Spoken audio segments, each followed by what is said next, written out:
অ্যাডলব খানের সাথে টিকটকের মধ্যে পরিচয় হয়েছে, ওইখানে উনি যে গ্রুমিং ক্লাস করায় ওই বিজ্ঞাপনটা দিছে। তো ওইটা দেখে আমি ভাইয়াকে মানে বলছি আর কি যে ভাইয়া মানে এই গ্রুমিংটা করতে কি কোনো শিক্ষাগত যোগ্যতা বা বয়সের দরকার হয়? উনি বলছে না, যে কোনো বয়সেই করা যায়। তো ভাইয়া আমি করতে চাই। ঠিক আছে, তুমি যদি করতে চাও তাহলে আজকে ভর্তির ডেট শেষ, তুমি বিকাশে না হয় টাকা পাঠাও। তখন আমি বলছি ভাইয়া না, আমি আপনাকে দেখবো, আমি বিকাশে পাঠাবো না, আমি আপনাকে দেখবো। তো তাহলে চলে আসো, ডেট নাই। তো আমি শুক্রবার দিন আমাকে বলছে এটা ভাইয়া 21 নভেম্বরের দিকে কথা। তখন আমি ঢাকার এক ভাই আছে, আমি তো সব জায়গা চিনি না, ওনাকে নিয়ে যখন ওনার যে আজিমপুরের যে বাড়িটা, ওই বাড়িতে আমি আসি। তো বাড়িতে আসার পরে ওইখানে কথাবার্তি হয়। তো উনি আমাকে দেখে বলতেছে যে তোমাকে 3 মাসের কোর্স করালে হবে না, 6 মাসের কোর্স লাগবে। তখন আমি বলছি ভাইয়া কত লাগবে? বলছে 40,000 টাকা। আমাকে ভাইয়া 25,000 টাকা আছে আমার কাছে, কথা দিয়ে যাও, আর বিকাশ নাম্বার আমি লিখে দেই, বাকিটা তুমি বিকাশে পাঠাই দিই। অ্যাডলব খানের হাতে আমি 40,000 টাকা 25,000 টাকা দেই, আর বাকিটা অ্যাডলব খান আমাকে জিমেল নাম্বার, ওনার মোবাইল নাম্বার, বিকাশ নাম্বারটা লিখে দেয়, বলছে এই নাম্বারে গিয়ে তুমি পাঠাই দিও। ভাইয়া ঠিক আছে। পরে আমি চলে যাই, চলে যাওয়ার পরে বাকি 15,000 টাকা অ্যাডলব খানের বিকাশে আমি পাঠাই দিই। দেওয়ার পরে উনি বলছে জানুয়ারিতে ক্লাস হবে, এই ডিসেম্বরে তো হবে না, জানুয়ারিতে হবে। তো আমি বলছি আচ্ছা ভাইয়া ঠিক আছে। তো এই অ্যাডলব খান আমাকে জানুয়ারি ফেব্রুয়ারি এরকম করে 22-এর 6 মাস হয়ে গেছে। ওই হ্যাঁ 2022 সাল 21-22-এর মধ্যে চলে গেছে। তখন ওনার মানে ওই যে আমি টাকা দেওয়ার পরে ওনার বাবা অসুস্থ হলো, বুঝছেন, ওনার বাবা অসুস্থ হলো, অ্যাডলব খানের বাবা অসুস্থ হলো। তারপর আবার হালকা আবার করোনাটা দেখা দিল। তারপর আমি যখন আবার অ্যাডলব খানকে ফোন দিয়ে বলছি ভাইয়া ক্লাস কবে হবে, বলছে যে করোনার মধ্যে তো এখন কেউ আসে না, যদি যখন হয় তোমাকে আমি ফোন দিই। আর আমাকে অ্যাডলব খান বলছে জিমে ভর্তি হতে, পেপার পড়তে, ওনার কথা আমি সব মেনটেন করেই চলছি। পরে লাস্ট 22-এর 6-এ উনি আমাকে একদম মানে ব্লক করে দেয়, আর কোনো না মানে ক্লাস হবে নিবে। তখন আমিও ভাবছি যে আর আশা নাই, যেহেতু মানে আমি অ্যাডলব খানকে ফোন দিলে ফোন ধরে না, আমাকে টিকটকে ব্লক করে দিয়েছে, তাহলে বোঝাই যায় ভাইয়া। তা উনি আমাকে এই যে প্রশ্ন করলো এখন যে আমি বেয়াদবি করছি, আমি ভাইয়া কার সাথে বেয়াদবি করছি? আমি কাকে চিনি? আমি তো চিনি না ওনাকে। কি আমার একটা পেজে পরিচয় হয়েছে, টিকটক পেজ, ওইটার মধ্যে পরিচয় হয়েছে, উনি আমন্ত্রণ জানাইছে, ওনার বাড়িতে গেছি, গিয়ে আমি ভর্তির টাকাটা দিচ্ছি। আমার তো কোনো অপরাধ নাই। এই পর্যন্ত আজকে 25 সন আপনাদের কাছে তো উনি বললো, তো 25 সনে কি উনি আমাকে পারতো না একটা ফোনও দিত যে রিনা তোমার কাছ থেকে আমি টাকাটা নিয়েছি, তোমাকে আমি গ্রুমিংটা করাইতে পারি নাই, তো আসো তোমাকে একটা কিছু করে দিই? আমাকে তো উনি এই কথা বলে নাই। আজকে উনি বলতে আছে যে আমার জন্য কিছু করবে কেন? আর এটার কোনো মানে প্রমাণ আছে মানে করে দিবে? আর যদি মীমাংসা বলেন আর যেটাই বলেন, আমি আপনাদেরকে নিয়েই করবো, আপনাদের মাঝেই করব, আমি একা কিচ্ছুই করবো না। যেহেতু ওই যে একা বললে দেখেন না, আমি বলছি একটা, উনি মিথ্যা কথা বলছে, সব প্রতিটা কথা ওনার পা ধরে আমি বসে আছিলাম। একদিন উনি 6 মাসের কোর্সে যদি আমাকে 3 মাসে করাইতো তবে আমি বুঝতাম। আচ্ছা, আপনি 2021 সালে তাকে টাকা দিয়েছিলেন, এখন চলে 2025 সাল, এই যে দীর্ঘ গ্যাপ, এতদিন আপনি এইটার জন্য দাবি তুলেন নাই কেন?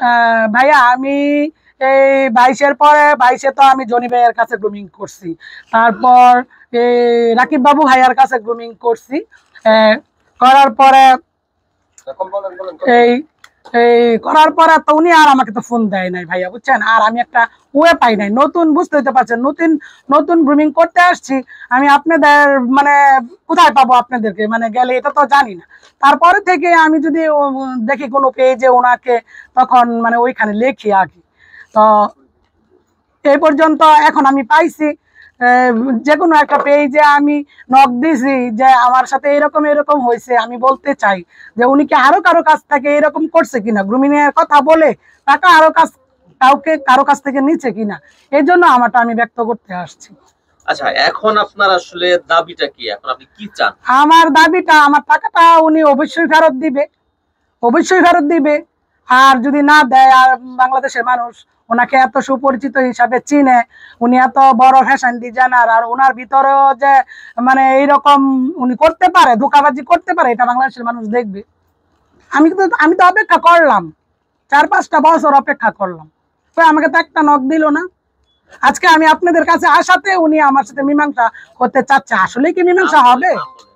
না, এডলব খান মানে আমাকে বলছে যে মীমাংসা আসলে কি হবে? আচ্ছা, তাহলে আপনার সাথে এডলব খানের সর্বশেষ কথা কখন হয়েছে এবং কি হয়েছে ওইটা একটু বলেন।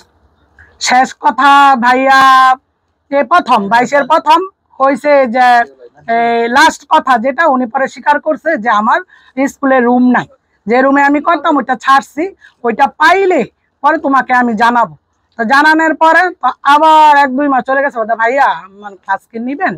উনি বলছে এত ফোন দাও কেন? এত ফোন দেওয়ার কিছু নাই, সময় হলে আমি জানাবো, ওইটা বলে লাস্ট ওইটার পরেই উনি আমাকে সব জায়গা থেকে ব্লক করে দেয়, সব জায়গা থেকে, টিকটক থেকে, ওনার এই ফেসবুক থেকে, সব জায়গা থেকে ব্লক করে দেয়। আর ফোন দিলে ধরে না, ফোন দিলে ধরে না। পরে আমি ভাইয়া আর কিচ্ছু বলি নাই, না বলে মনের শখটা যে ওই যে জনি ভাইয়া, আবার টিকটকে জনি ভাইয়ার নাম্বার পাইছি, জনি ভাইয়ার অ্যাসিস্ট্যান্টের সাথে কথা বলি, ওইখানে ভর্তি হই, ওইখানে ক্লাস করি। তারপর এখন বিষয় হচ্ছে আপনার তো সাংবাদিকদের কাছে আপনার অভিযোগটা তুলে ধরেন এবং এডলব খানের সাথে আপনি কথা বলে সরাসরি আমরা কথা শুনলাম। তো এখন বিষয় হচ্ছে এরপরেও যদি উনি যদি আপনার টাকা ফেরত না দেয়, আপনি আর কি কি ব্যবস্থা নেবেন?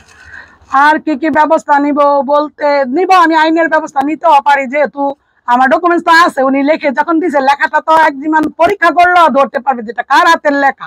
এটা তো আমার না। ওনাকে যদি আমি টাকাই না দিই, তাহলে উনি বিকাশ নাম্বারটা কেন লিখে দিবে, কেন লিখবে? ঠিক না ভাইয়া?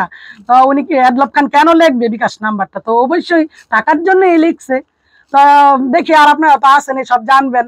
আর যদি মীমাংসা করে তাহলে আপনাদের মাঝে আমি মীমাংসা করব, একা আমি যাব না। 2-1 দিনের মধ্যে আপনার সাথে কোনো যোগাযোগ করেছে কিনা সরাসরি? না, আমাকে 2-1 দিন বলতে ওই যে 22-এর পরে ওনার সাথে কোনো যোগাযোগ না, আজ পর্যন্ত কোনো যোগাযোগ নাই। আজকে আপনাদের সামনে আপনারা ফোন দেওয়াতে কথা বললো, আর কোনো যোগাযোগ না। আজকে এডলব খানের সাথে কথা হয়েছে? হ্যাঁ, আজকে এখন আপনাদের মাঝে ওই যে বললো যে আমি নাকি বেয়াদবি করলাম, এর জন্য আমাকে ব্লক দিছে, আমি নাকি আর নক দেই নাই। ভাইয়া বলেন, গ্রুমিং উনি করাবে? উনি তো আমাকে যদি লাস্টেও করায় তখনও বলতে পারতো যে রিনা আমি গ্রুমিং আবার শুরু করছি, তুমি কি আমার কাছে করবা, নিয়ে আসো, ঠিক না? তখন ভাইয়া দোষ ছিল না, তখন আমি বলতে পারতাম যে হ্যাঁ ভাইয়া আমাকে ডাকছিল, আমি যাই নাই। কিন্তু উনি তো এডলব খান তো আমাকে ডাকে নাই, আমাকে জনি ভাইয়ার গ্রুমিং কি উনি দেখছে না? এত জনি ভাইয়া ভিডিও স্যার উনি কি দেখে নাই যে আমি ওইখানে গ্রুমিং ক্লাস করছি? তারপরেও তো বলে নাই।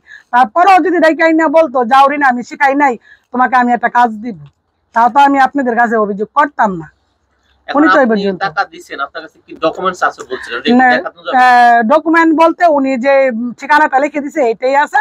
উনি স্কুলের কাগজটা, যে ফর্মটা টাকা দেওয়ার, ওইটা রিসিপ্ট বইটা আনে নাই। শুক্রবারে তো ওনার বাড়িতে দিয়েছিলাম, উনি আনে নাই, কিন্তু বিকাশ নাম্বারটা আছে। ওই বিকাশ নাম্বারটা একটু দেখান আমাদের। সেটা আমাদের একটু দেখান।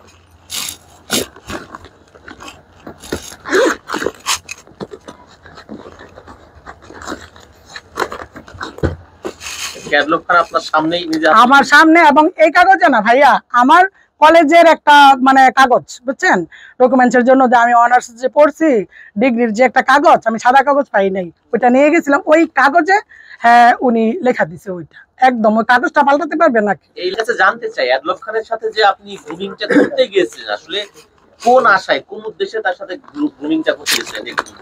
গ্রুমিংটা করতে গেছি ভাইয়া, গ্রুমিং এর মধ্যে উনি তো বলছে, প্রথম আমি বলি যে যারা টিকটক করে বুঝতে পারছে না যে আমরা টিকটকে গিয়ে আমরা নিজেকে মনে করি যে অনেক বড় মনে হয় কিছু হয়ে গেছি।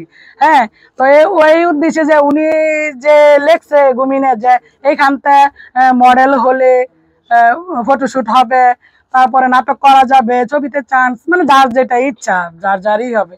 তো এইরকমই ভাবছি যে টিকটকে যখন এটা করি, ভাইয়ের কাছে যদি গ্রুমিং শিখি, তো নিশ্চয়ই যদি অন্য কিছু আমাকে দিয়ে না হয়, ফটোশুট তো করতে পারবো। হ্যাঁ, বয়সের সাথে বয়স করা কি শাড়ি গয়না পরে না, তারা কি শুট করতে পারবে না? এই ভেবে আসছি। আর উনি আমাকে বলছে যাও, তুমি চিন্তা করো না, তুমি যখন আসছো তোমাকে গোজে মেশে পরিষ্কার করে আমি ক্যামেরার সামনে আনবো। এটা আমাকে বলেছে।